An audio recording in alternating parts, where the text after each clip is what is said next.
Well, this week we have learned that Mark Carney is providing Canadians with just illusions on so many fronts.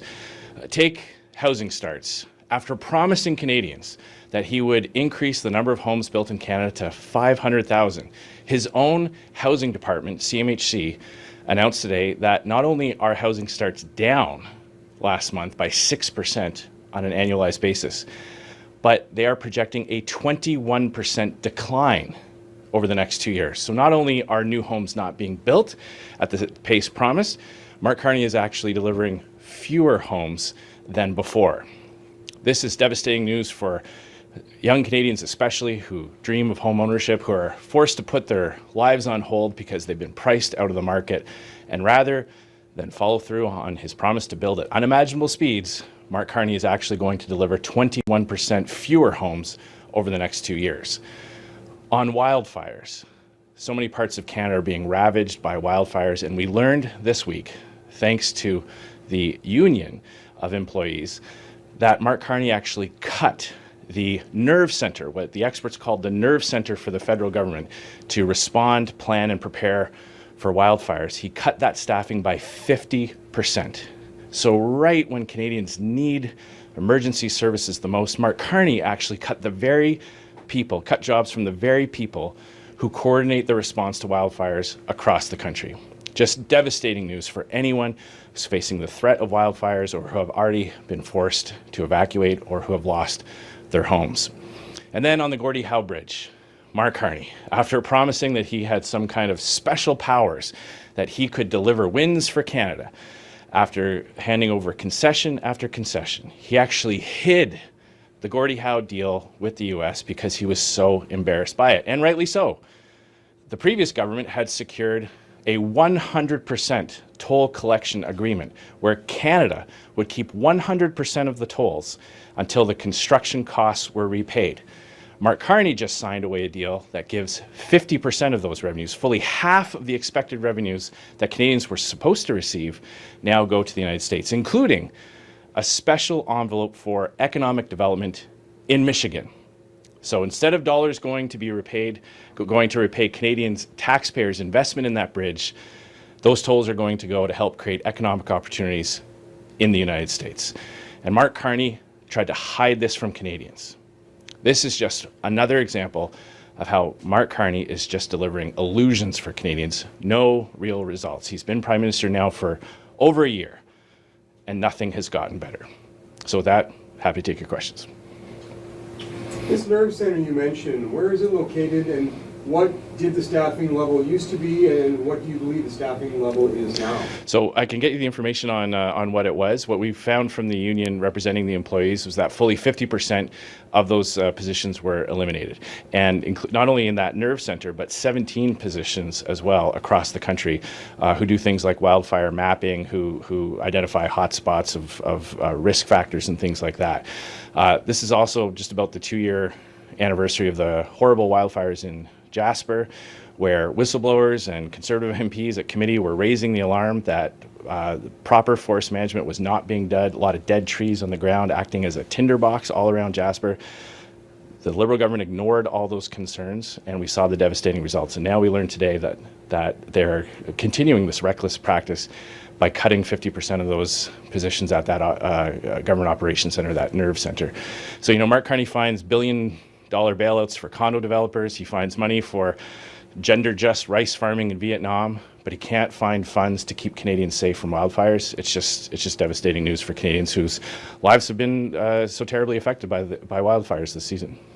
And going forward from today, what do you anticipate or suspect the impact would be of these cuts that you've said, the 50%? Well, it's certainly not going to improve things. It's certainly not going to make Canada's ability to respond better when you lose half the people whose job it is to coordinate responses between different levels of government, to make sure that material and the human resources necessary to fight fires are properly dispatched, and the whole logistics side of things. We are continuing to get more details on this. This is a newly breaking story, but I can tell you, anyone who has had to leave their home, who have watched their homes burn down, who are under threat of wildfires in the community, must just be devastated to know at the very time that they need increased resources to keep Canadians safe, Mark Carney's government has cut 50% of those positions.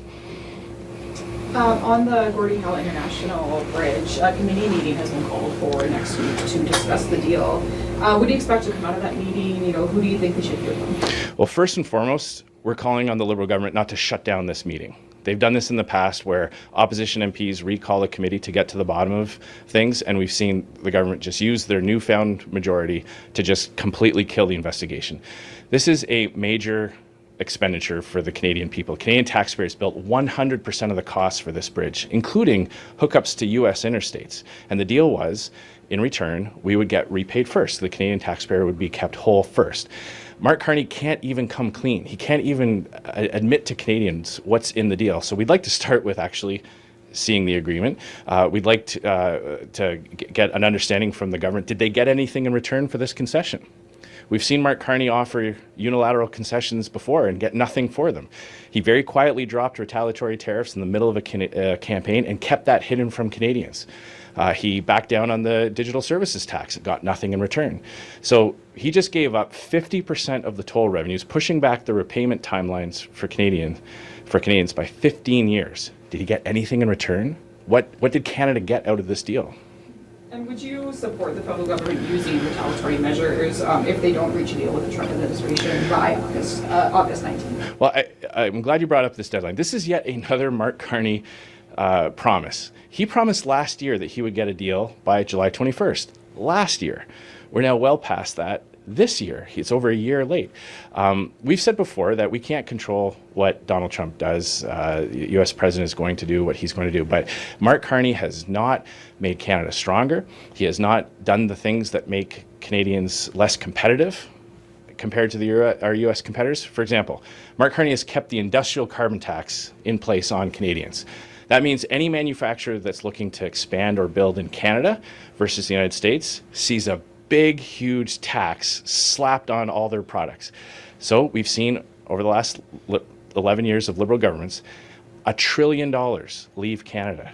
Even Mark Carney's own company, Brookfield, moved money out of Canada and into the United States. And Mark Carney hasn't removed a single one of those anti-development laws that Justin Trudeau brought in. He's kept the No More Pipelines bill. He's kept the West Coast shipping ban, and he's keeping that industrial carbon tax in place. We've supported in the past retaliatory tariffs where they make sense to give Canada maximum leverage at the negotiating table. Mark Carney has quietly, in the middle of a campaign, secretly backed down from that and gotten nothing in return. So I think a lot of Canadians are starting to ask, like, what value add does Mark Carney bring to the negotiating table? He gives concession after concession but doesn't get anything in return. He doesn't do the things to make Canada's economy more competitive, to attract that investment, and Canadians are paying the price.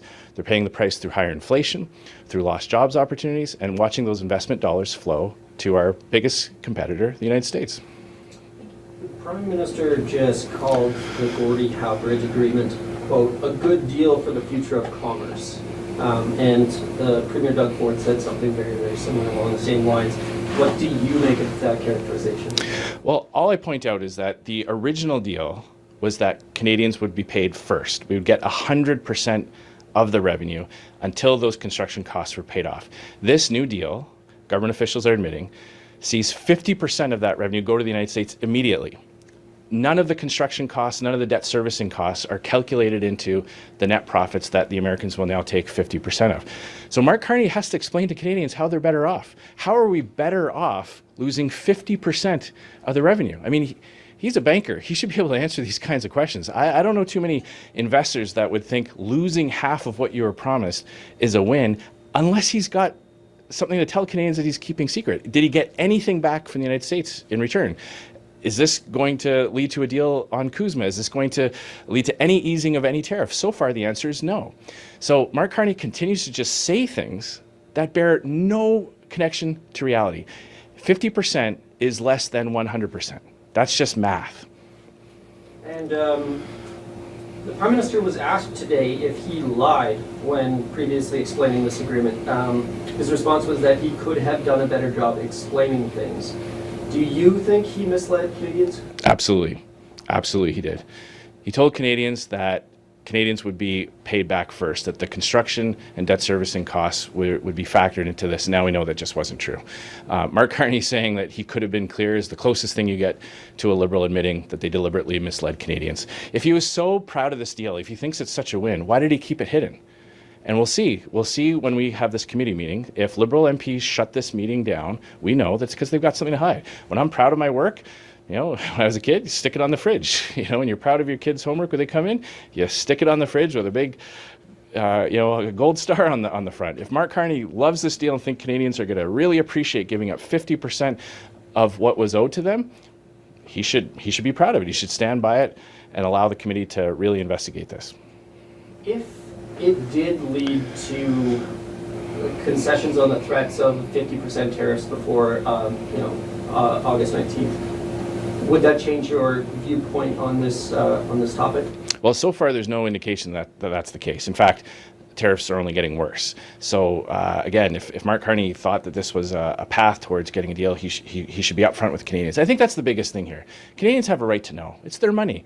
They work hard. They see, many Canadians see, 35, 40, 45% of their paycheck taken right at source to pay taxes to the government. So when the government spends that money that they've taken off their paychecks, Canadians have a right to know where it's going. And Mark Carney could have started with that. He could have come to Canadians right from the get-go, explained the deal, explained why the deal had to be what it was in his mind, and let Canadians decide. Instead, he's keeping all those facts hidden. It's quite clear it's because he's not proud of it. And, at the end of the day, what Liberals are basically admitting about Mark Carney is that he's not bringing any value added to Canadians at the negotiating table. He held himself up during the last election as the guy you hire in a crisis, somebody with special powers that knew how to handle this. We're a year into his government. Investment continues to leave Canada. Tariffs have only gotten worse. The United Arab Emirates, I'm not sure if you saw this story, the United Arab Emirates came to Canada with $70 billion looking to invest in Canada. And Mark Carney's government told them, go home with the money. We don't have anything for you to invest. Okay, this is after being in power a year. This is after promising to build things at unimaginable speeds. We see investment dollars leaving, Canadians' own government telling investors to park their cash, and now we see a deal that sees 50% of the promised revenues to Canadians go to the United States to create jobs and opportunities in Michigan, not in Canada. Maybe time for one more? Housing again for a moment. You mentioned 21% decrease in housing starts, was it? Mm-hmm. I'm aware of the overbuilding of condos in Vancouver and what's been going on there. Do you have any geographic information as to where there have been reductions in housing starts? I mean, possibly Vancouver because of the condos there, but do you know where geographically numbers are down a lot and where they might in fact be up? Well, I can provide you with the full report that breaks down. This is again a breaking news story this morning. What's clear is that Mark Carney's created the worst of both worlds. He's not only delivering fewer housing starts, but instead of allowing existing home prices to fall, he's bailing out developers to keep those prices high. What should happen if developers misread the market and overbuilt on condos instead of other types of dwellings? Well, those prices should fall, and home buyers, people looking for condos, will benefit from lower prices. Mark Carney swooping in to buy those units keeps those prices high. He's using tax dollars to bail out developers, keeping prices high, at the same time that he's not delivering new homes, despite spending billions of dollars in new bureaucracy. So he's spending without building. He's bailing out instead of letting prices fall. And Canadians who were hoping that they'd be able to buy their first home in the next 2 years hit with the devastating news that there's going to be 21% fewer homes built under Mark Carney's government than before. So this is just devastating news. Again, when Mark Carney says something, more and more it's clear after a few weeks go by that what he said does not match reality, and Canadians are starting to see through that illusion. I guess if I can, Regina. This will have to be the last one, then I'll have to, yeah. Regina, at the very least, with the rapid housing initiatives, has seen a surge in new home starts over the past couple of years. So I guess the projection 21% over the next span of years? It's over the next 2 years, yeah, and that is on a national basis. Could that partially just be like riding the wave down after a big surge? No, actually, a great question. But so far, the stats show that Mark Carney has not met his target any year.